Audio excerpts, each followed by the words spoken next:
There was a time when I wouldn't leave the house without makeup because I was terrified of what people would think of me. I used to spend hours picking out the right outfit, only to second guess myself the minute I walked out that door. Does this sound familiar? But now I've never felt more free because I've stopped caring what people think, and it's changed my life. Hi, I'm Kate, and today I want to share why I made that shift, how it's transformed me, and why I think you should also stop caring too.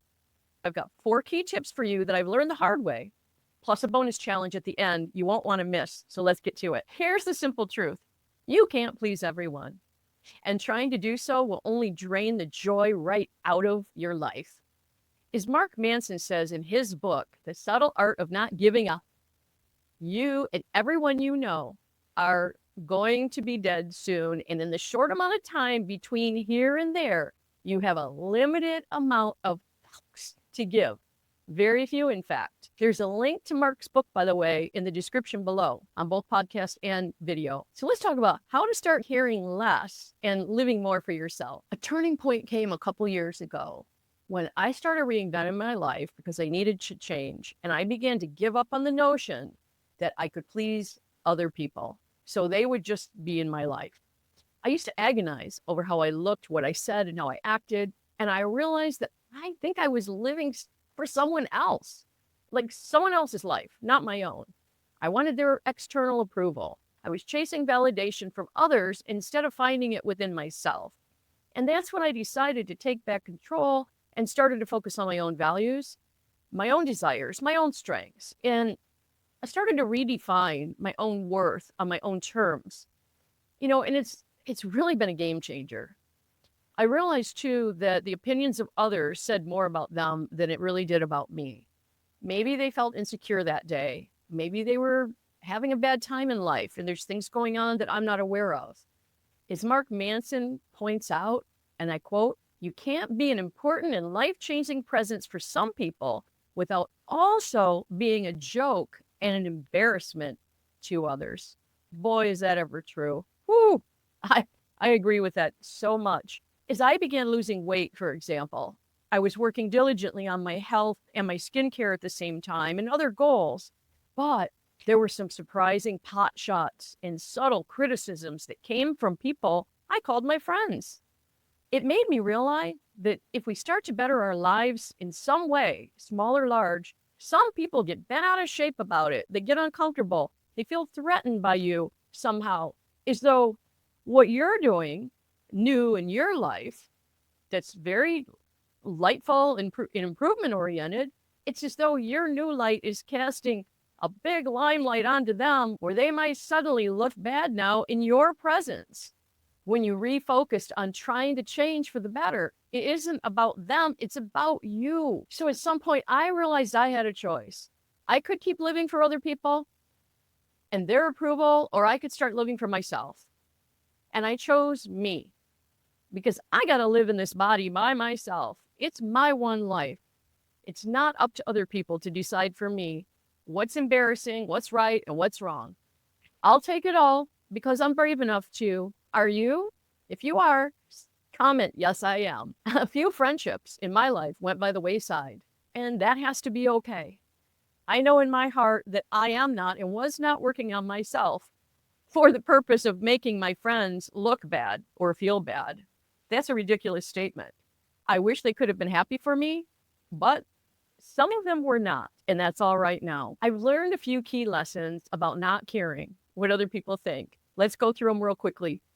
The first one, that people's opinion are often a reflection of their own insecurities. Isn't that the truth? Have you ever noticed how people who judge you the most are usually the most unhappy? That's because hurt people hurt people.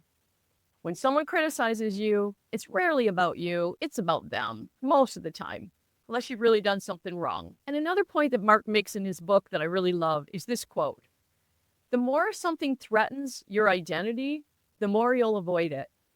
So when someone judges you, it's often because you're doing something that challenges their own identity, beliefs, or insecurities, and perhaps they wish they had the energy or the drive to do, and somehow you're threatening them.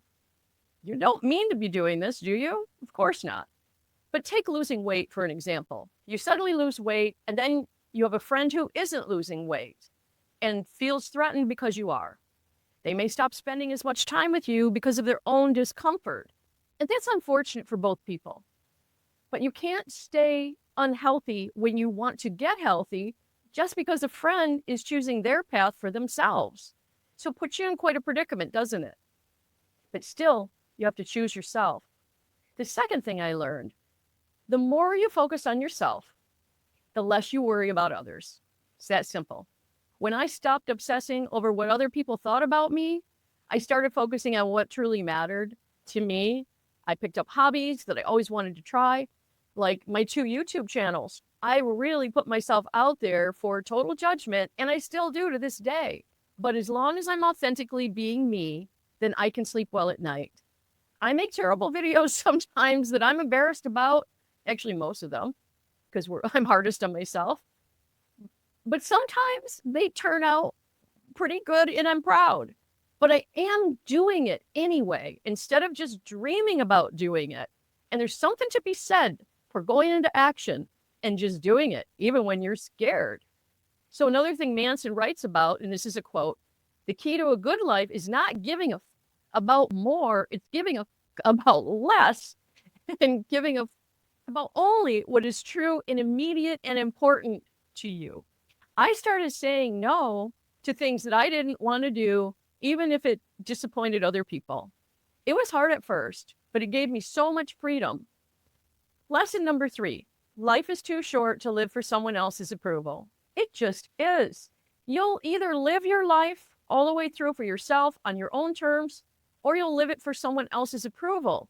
Something that bothers me a lot and always has, especially for younger people, when their parents put pressure on them to take a path in life that they don't really feel like they want to. To me, that's akin to stifling somebody's very soul, their true nature of what they feel they want to do in this lifetime.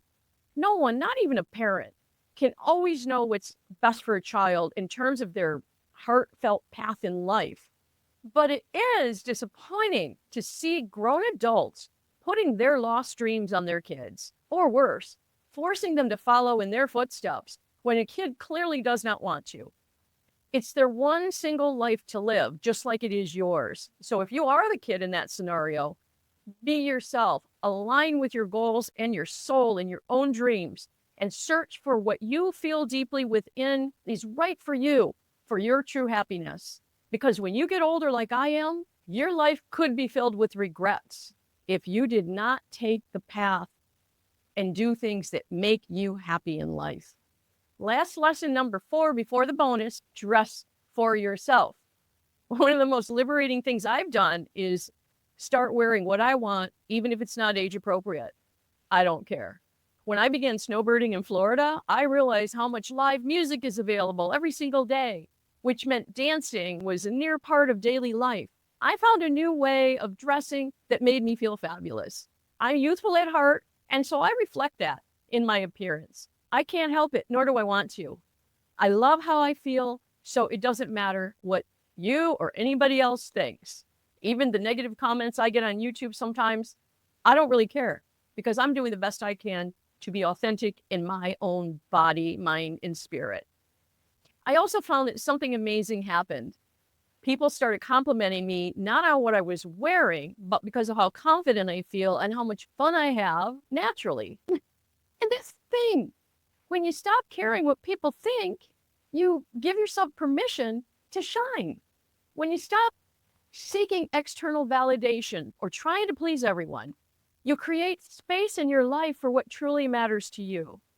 So here's my challenge to you this week.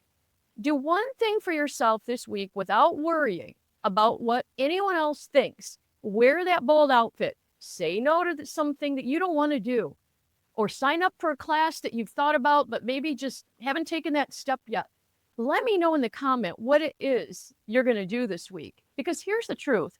You deserve to live a life that's true to you, not one that's dictated by other people's opinions of you. And one more Mark Manson phrase before we go. You're already choosing in every moment of every day what you give a fuck about. So you might as well choose wisely. Choose yourself. And remember, you've got this. If you got something out of this episode, please vote with a like and a subscribe and even a comment. It's all free to you, and you alone are the person to tell YouTube to show my video or podcast to another person who just might need to hear something in here today. We all help each other, and that's one way you not only help me, but other people. If you know someone who could use this information today, share it with them, and check out the next episode for more tips, especially if you're over 50 or 60, and even if you're younger.